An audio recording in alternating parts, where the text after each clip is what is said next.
I had this idea to kind of put an audio piece together and share some of my writing.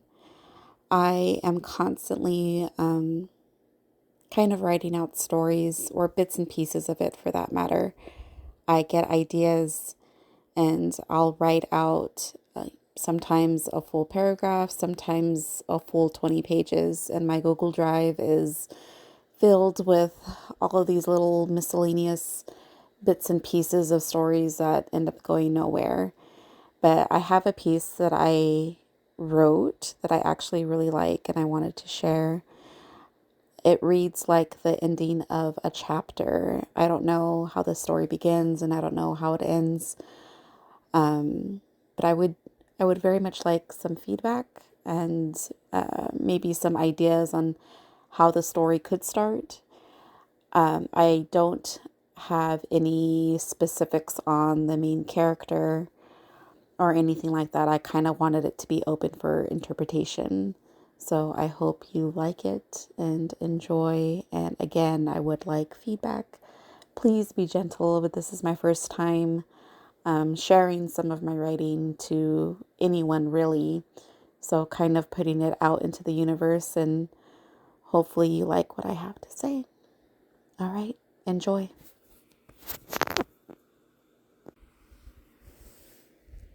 Startled awake, I sat straight up in bed, my heart pounding in my chest like it was trying to escape. Something unseen had stirred in me, an invisible presence I couldn't see but could feel, gently urging me from sleep, calling me to rise. Drawn by the silent summons, I swung my legs over the side of the bed. The cold touch of the hardwood floor greeted my feet as I quietly made my way to the bedroom door. My path, lit only by the soft, shifting glow of stars, projected from the small lamp on my bedside table. Carefully, I turned the doorknob and stepped into the hallway. The house felt different, still and suspended, as if it were holding its breath.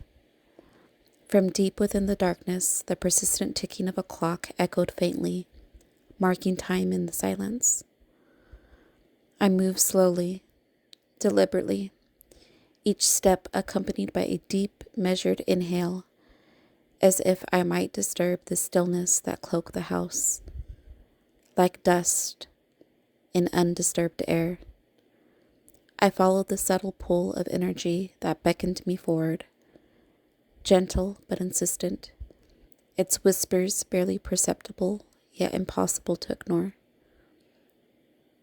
The feeling led me to my grandma's door. As I approached, the air seemed to vibrate, the energy growing heavier in my chest, denser with each step.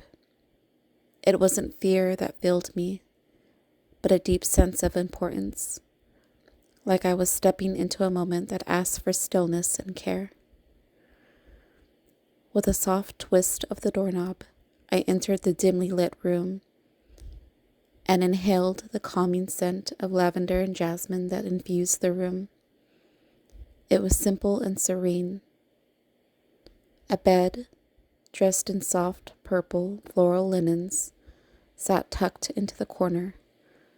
Beside it, a modest table cradled a small lamp whose warm, muted glow painted the room in amber tones. A worn Bible lay beside it, its frayed edges speaking to years of gentle use. The cream-colored walls absorbed the light, casting a dreamlike softness across the space that made everything feel distant and gentle. Opposite the bed stood a narrow dresser with framed photographs perched atop it, its images too distant to make out from where I stood. As I stepped fully into the room, I let the door whisper shut behind me. For a long moment, I simply stood there, the silence wrapping around me like a blanket. The room wasn't just quiet, it felt weighted with memory, as though it still held echoes of a life once vibrant. drawn by something deeper. I crossed the floor on instinct. My steps indistinctively gentle, as though I might wake the very walls. The lamp flickered gently, casting shadows that shifted and clung to the corners like quiet guardians.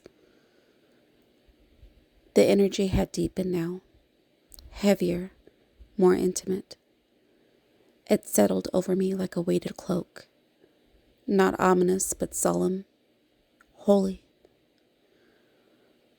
Then I felt it again, that pull, but this time it came from her, from the bed, as if her soul had reached out in the dark to find mine, to call me to her one last time.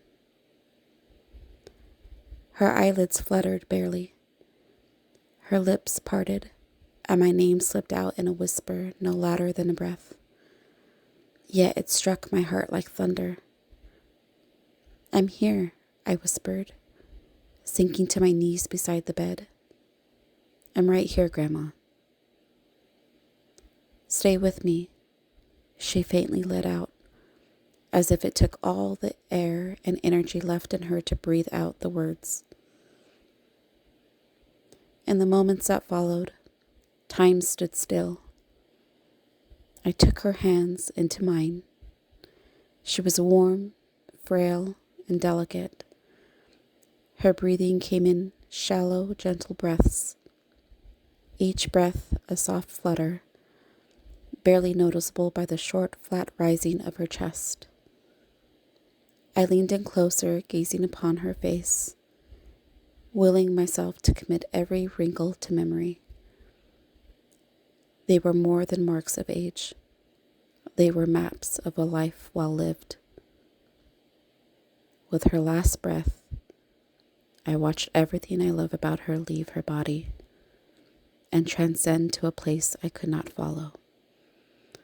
Her warmth faded, her grip loosened, and although her body remained, the soul I knew was gone.